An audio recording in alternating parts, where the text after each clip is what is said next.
Damien ruins horror movies. It wasn't all by your numbers. The fool nearly derailed the invocation with his insolence. The Ancient Ones see everything, and they will not be... I'm still on speakerphone, aren't I? Oh my God, Mordecai! I can't believe it. It did it again. Morty? What happened today? Welcome back to another episode of Damien Ruins Horror Movies. I'm Damien. Tonight we're going to be looking at the 2011 film Cabin in the Woods, directed by Drew Goddard. But first, I had this song stuck in my head, and it's really annoying me because I went to the store about an hour ago. It's that band, The Weeknd. The song is Blinded by the Light, or Blinded by the Light, or I don't know what it's called. But as soon as I kind of knew it. I knew as soon as I get in my car that song would be playing. Well, I didn't know it, but I was pretty sure. Because when I went to work Friday morning, that song came on. Then when I left work to go see my daughter, that song came on. Then when I left my daughter to go to the grocery store, that song came on. I'm not kidding or exaggerating either. And then when I got done grocery shopping, I got in my car and that song came on again. I heard it 4 times. And then I haven't driven anywhere since then. I get in my car today, that song comes on. So that's at least 5 times I've driven, that song comes on. And yeah, I could change the station. I could listen to a CD. I could listen to my phone. My daughter likes that pop music, so it's for her benefit, and I don't feel like changing the station every time I get in the car, because the radio kind of sucks no matter what. But I'm trying to get back in touch with music, because I used to be really into music, and I'm not so much anymore. I was never into pop music, really, but now I'm kind of trying to, I don't know, see what the kids are listening to. Trying to, I don't know, not be so out of touch with music and what's going on. Music culture of today. There's some okay stuff out there. Nothing I'd pay money for, but luckily it's 2020. I don't have to spend money on music. So this movie is a request from James in Vancouver, Washington. Another person in Vancouver, Washington? That's crazy. So let's just jump right into it. It starts out with these 2 like white collar guys named Sitterson, not Citizen, but Sitterson, and his buddy Hadley, and they're just talking. They're just having a normal, mundane, kind of funny conversation. But this is one of those intros where it happens, but by the time you get to the end of the movie, you've forgotten. You know, some horror movies can do that. They throw something out in the beginning, then they come back to it later, and you forgot that they even introduced it to begin with until like the next time you watch the movie. Then you're like, oh yeah, that's how this movie began, because it has them talking, and then it just goes to the big like banner of like Cabin in the Woods, which is a great title. I love horror movies that have titles that like just kind of sum up. Like, I don't even need to read the back of this. It's a Cabin in the Woods. Perfect. Or it's almost like they took the working title and they're just like, let's just call it that. Like, movies like I Know What You Did Last Summer. It's like, okay, I know what that movie's about. And I'm intrigued. Some titles were just simple and to the point. Actually, maybe not even the 80s. Maybe it was more of a 70s thing. I've been looking at some movies that I want to do, and I'm thinking about starting a Don't series, because I watched Don't Go Into the Woods. It's called Don't Go in the Woods, which is a funny way to word that. Don't go in the woods, because it should be like Don't Go Into the Woods. But then there's like, don't go to the cellar, don't go in the basement, don't go upstairs, don't go. There's a bunch of 70s. They're all on the Tubi app. You can stream them. I don't know. Oh, you can watch this movie, Cabin in the Woods, on Hulu. And I don't know where else you can watch it. I have the DVD and the digital copy, which came in handy because my Blu-ray player quit working just out of nowhere. So that means my PS2, yeah, I said it, PS2, my PS2 doesn't work. My Blu-ray player now doesn't work, and my Xbox, the tray has been it got stuck the last couple times. So it's like, it's like every time I move, something else stops working. Something electronic stops working. It's annoying. especially because electronics seem to be so temperamental, where it's like, oh, it works today, tomorrow's not going to work. Like my PS2, it'll play PS1 games, but it won't play PS2 games. And it'll probably play a DVD. Or like you have to, I don't know. So let's get to the movie. We meet our 5 main characters. We got, and they are, because this is a deconstruction film. And if you don't know what that is, I will tell you. A deconstruction film is where they pretty much make a movie that kind of is almost like a parody, but it's not. It's doing all the cliches just to try and wrap up. And this is like a deconstruction film of a slasher, of the whole slasher genre. It just deconstructs how the slasher genre works. There's other movies too, like that. And it seems like deconstruction movies are usually they're usually slasher movies, like Scream, Final Girls, and Behind the Mask, The Rise and Fall of Leslie Vernon. And those are all 3 good movies. They take all the cliches and they exaggerate them to it kind of shows what all these it shows the slasher formula. Except this one's weird though, because it kind of is like spoofing horror movies in general. It's not as much of a deconstruction of the slasher film as the other 3 I just mentioned, Scream, Final Girls, and Behind the Mask.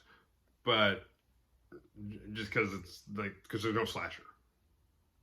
But everything else, like the characters we got, because I'm just going to introduce the characters right now. We got Dana, she's the virgin.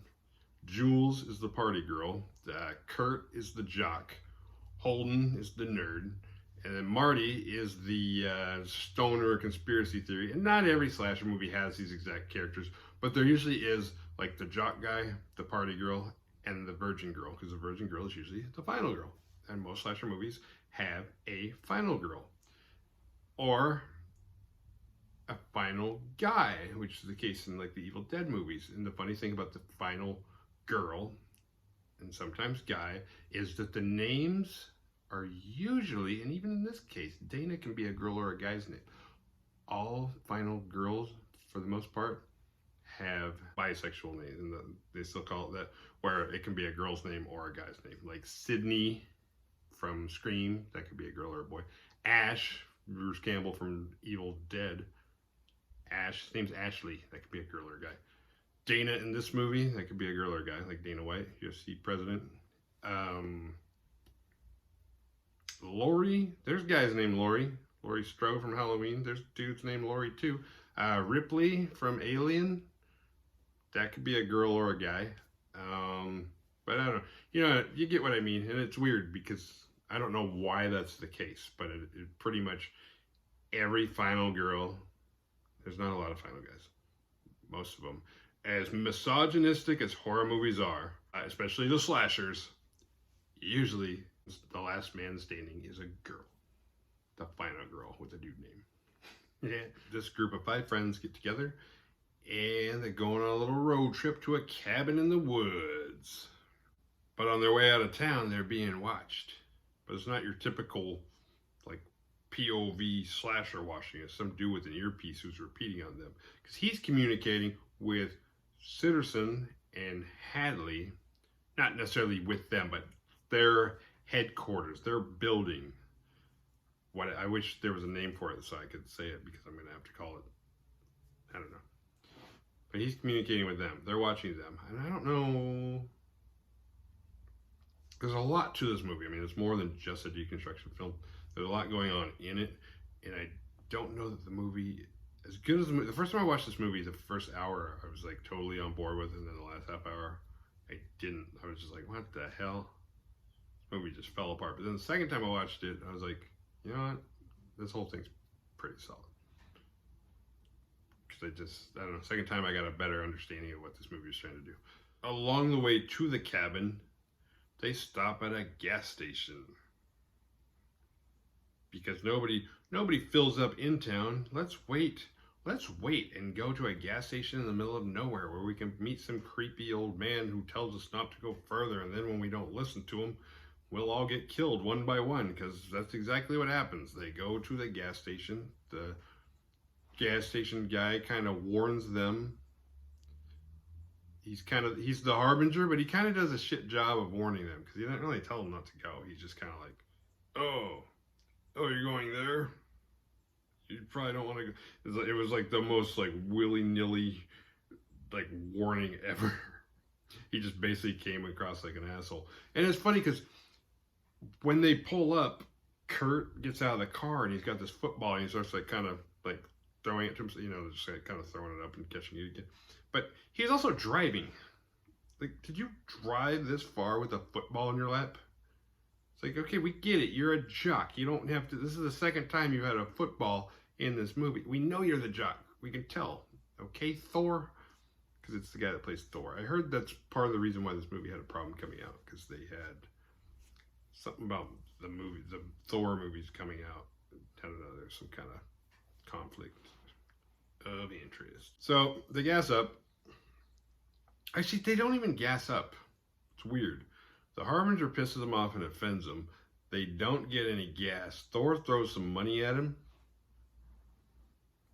Like, here's your money, and he just kind of like throws a few bills, some random amount of money. Then it kind of hits his chest and falls on the ground. Like, he does it to be a dick. So it's like, no, you have to pick it up off the ground. It's a fun thing. Me and my friend Brad used to do each other all the time. It's like, you go to hand to him and then you drop it on the ground.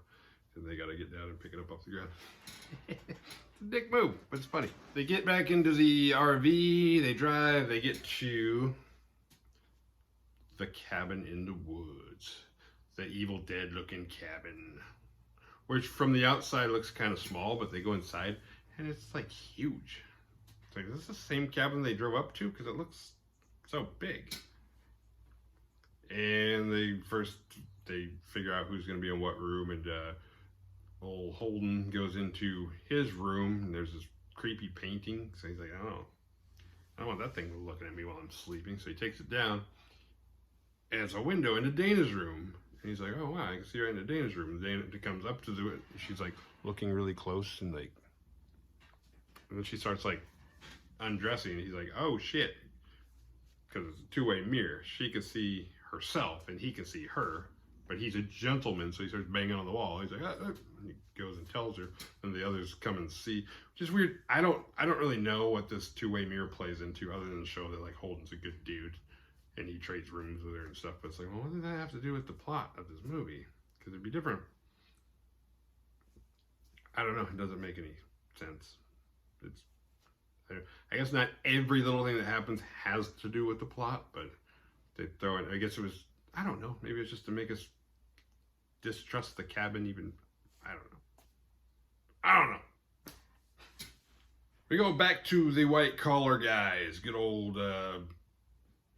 Sitterson and Hadley and the gang. And now they're having bets because now the game is on. And as the viewer, you don't know what the game is yet. But they're controlling. They're watching everything. They have a screen with like, it's like, for them it is like a video game, and it's got all the kids in the cabin, like little profiles, and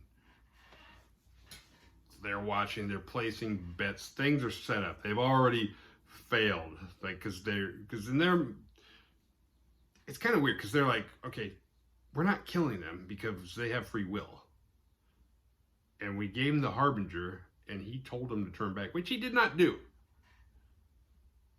He was just an asshole. He didn't tell them to turn back. He implied that maybe they don't want to go there, but he wasn't like fucking, what's his name from Friday the 13th? God damn it, what's his name? Oh. I can't think of his name. That sucks. He wasn't like in your face about it at all. He was just kind of like, probably don't want to go there. And then then he made fun of them. So it's like, because their justification though is like, well, they're the Harbinger. The Harbinger warned them. They kept going anyway, but the Harbinger didn't really warn them. All right, so the game is on, because if they'd have listened to the Harbinger and turned back, I think whoever these people are would have left them alone. But at the same time, they have been drugging them. Like Jules, that's Kurt, the jock's girlfriend, she just dyed her hair, and they did something with her hair dye to like, it puts some kind of, it changes her subtly, and they have little things they do. So they've been watching this group. So it's kind of weird because they don't go into too much detail about that. So the game is in motion, and all the people at this office, warehouse, headquartered, whatever the hell it is, are placing their bets. And they have this big chart on the wall that shows, like, because once you're in the cabin, you're dead. It's just a matter of how are you going to die. And there's this, like, spreadsheet on the wall, like dry erase board type thing. And it's got like all the different scenarios. It's like, if you do this, it's going to unleash that. If you undo this, or if you do this, it's going to unleash that. And anything they do, based on what they do, is going to unleash a different kind of monster on them to kill them. But they don't know this. So, of course, they start playing Truth or Dare. And it's kind of weird because it's like they're not... The guys in white, the white collar guys, are not trying to... I mean, yeah, they got money on it, so they want... Like, if I'm leaning... Like, good old Hadley wants... I don't know how often this happens. It happens often enough that... Like, Hadley wants to finally be able to see a merman. And they've worked there a while. But there's a noise that comes from the basement. And so, like... Okay, we're not trying to control the outcome of this, because the outcome that they do want to happen, these 5 people need to die, because the ancient ones are watching, and the ancient ones need to be fed a certain amount of blood every I don't know how often, or I don't know, maybe they do this every weekend or every day. Who knows? Maybe every weekend. That would make sense. They're just grabbing random people. The movie doesn't really explain that part. And so there's a sound from the basement, and I kind of feel like if you have control over this whole cabin and you make a sound come out of the basement, you're controlling the outcome. You're hedging the bets. You're hedging the odds into your favor by making a sound come out from the basement, because immediately once Dana says dare, because she's got to prove something to Kirk, because Kirk talks shit, he's like, all right, well, go down to the basement. So she goes down to the basement and she starts looking around. There's a bunch of creepy dolls and shit down there, and she's like, all right. And then everybody else goes down after her eventually. And she finds this book. It's a diary of a little girl that used to live there. Little girl, last name Buckner. I don't know what her first name was, but she starts reading the diary, and she's like, oh. And good old Marty, the stoner, this conspiracy theorist, who's high all the time, is the only one that's like, he's your horror movie expert guy, who's like, okay, this is bad, we shouldn't be in the basement anymore, we need to get out of here. And Dana's like, well, I'm still reading this. She's like, well, the rest of it's in Latin though. And he's like, okay, don't read the Latin, don't read it. Like, obviously he's seen Evil Dead where that tape plays. It's like, don't let the tape play that part. He's like, don't read the Latin. So she reads the Latin. And then a pan outside, the Buckner zombie redneck torture family is coming back to life slowly. And then they're like, ah, cool, nothing happened. They go back upstairs. And Jules starts slutting around trying to be sexy and whatever. Because everybody starts acting different, but like nobody, the only person who's on anything is Marty, because he's the pothead, so he's constantly smoking weed. But I don't think they're hanging out and drinking or anything, but everybody's acting different. And Holden and Dana are starting to make a little bit of a love connection, you know, like they have been. But that was kind of the goal, was to hook them up. That's what Kurt and Jules wanted to do. And this guy Holden, he seems cool. We can hook Dana up with him.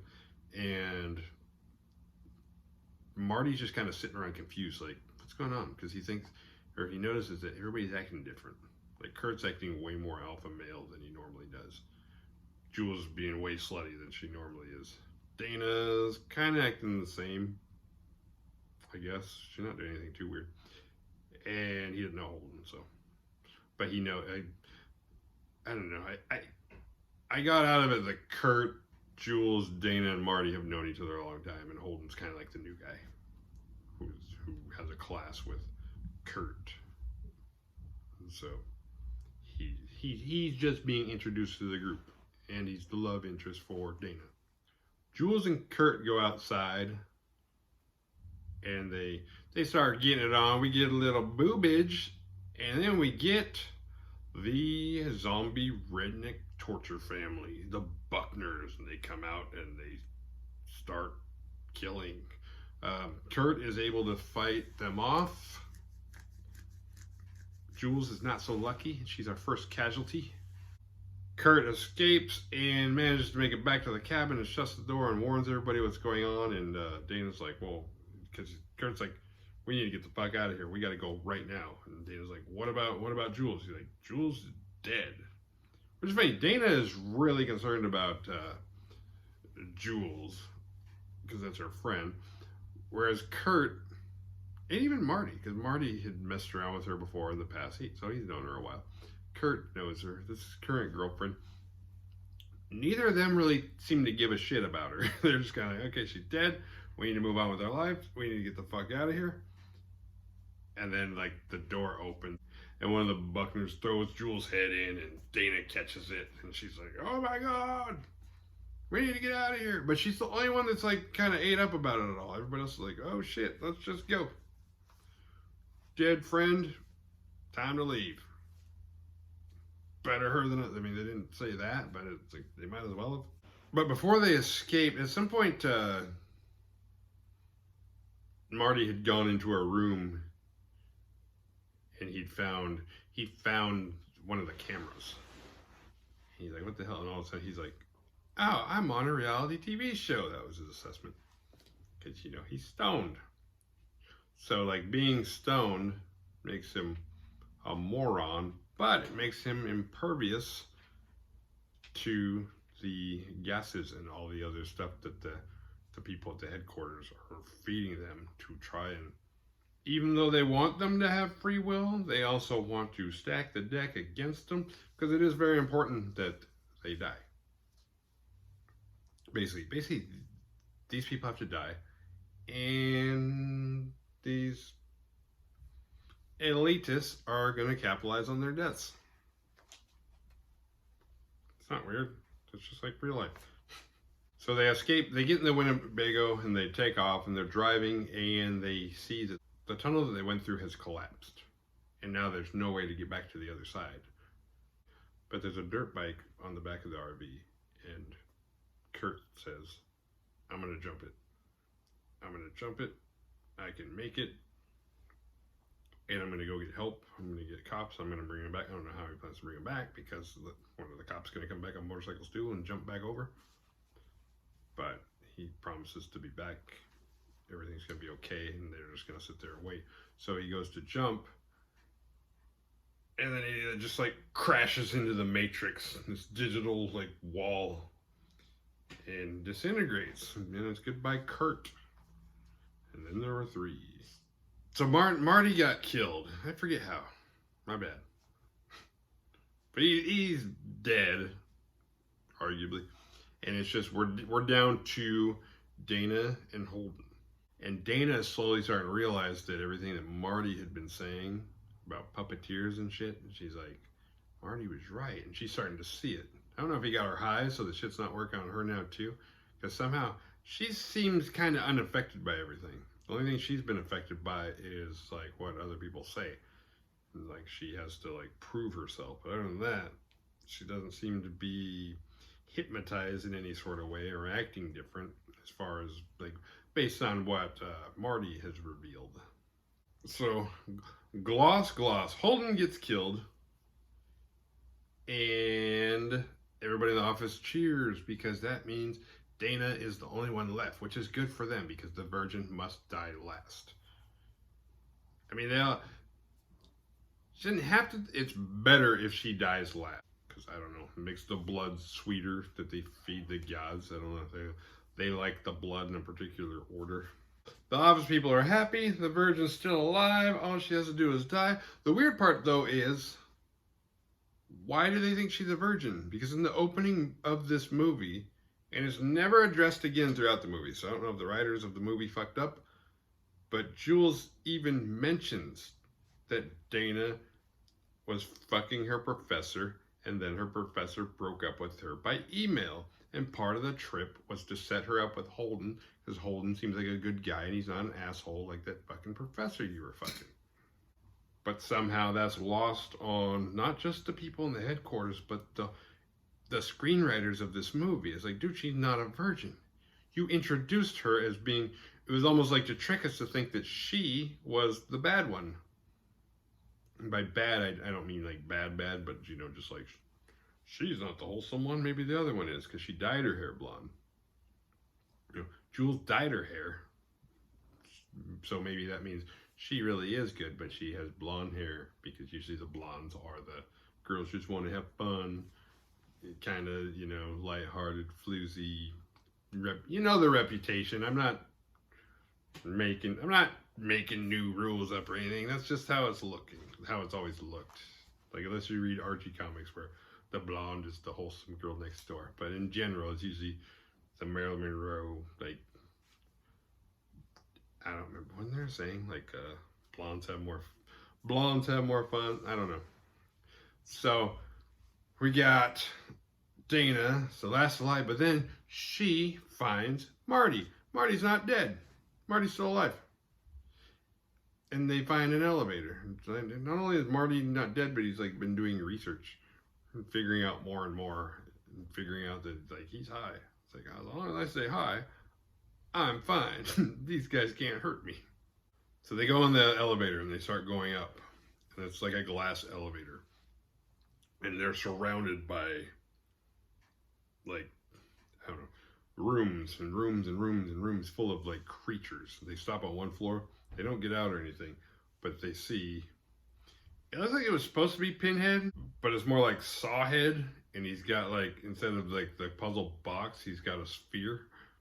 It's like a puzzle spear, and he just kind of looks at them, but he's behind glass. They can't break out of the glass. The only way this movie could have been better is if the makers of the movie had had the rights to all the movie characters, like horror movie villains, if they'd had the rights to all of them, because they could have done like some behind the mask shit where it's like, in the universe of this movie, all previous horror movies really happened.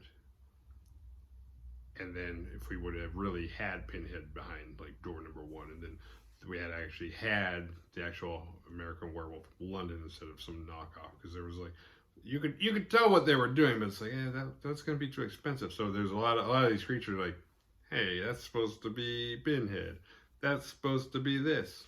It would have been cool to have the actual, like, this is real, and these guys are actually summoned by the ancient ones to come out every so often and kill. It would be weird. It would have a weird slasher wrap up of like, this is why Freddy, Jason, Michael Myers, and all them have that power to appease the ancient ones.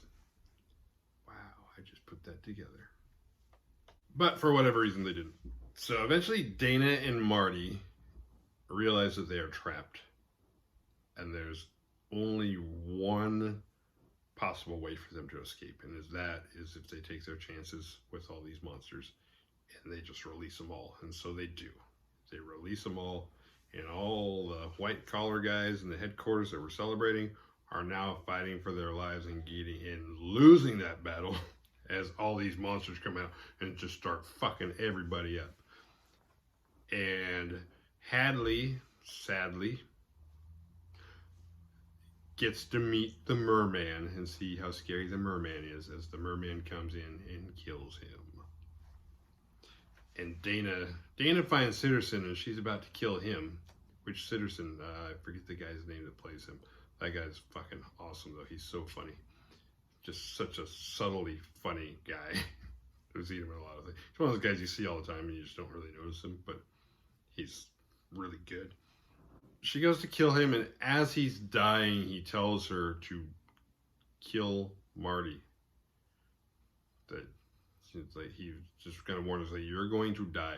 You need to kill Marty first. It's really important that you die last. And she's kind of like, fuck you. I'm not planning to die at all. So she doesn't listen. She does have a moment where she thinks about it, but she doesn't do it. Her and Marty go to the sacrifice room, and they meet Sigourney Weaver, which is kind of funny, because I won't say. There's another movie that came out, but I don't want to ruin that, because I've already bitched about how I listen to some people's podcasts and then they'll spoil a movie that it's like I didn't see that spoiler coming at all, and I haven't watched that movie yet.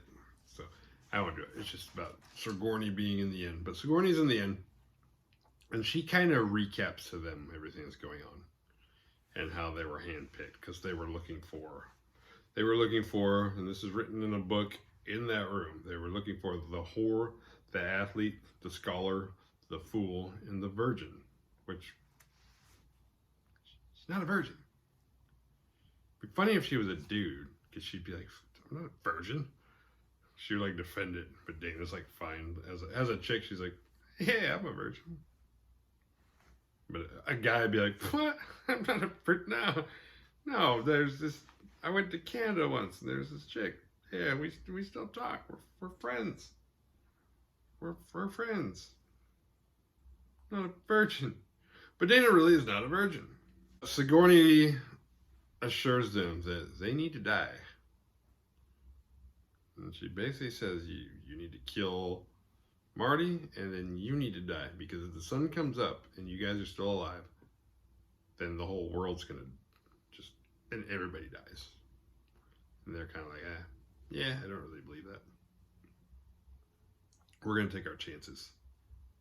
And so they take their chance. They're like, yeah, we'll just sit here together and see what happens. You're gonna die anyway. We're just kind of like, well, hey, if you're gonna die anyway, how about if you just kill yourselves, and then maybe everybody else gets to live, you selfish bastards. And then they sit there and they wait, and then everybody dies when the sun comes up. Because these selfish pricks.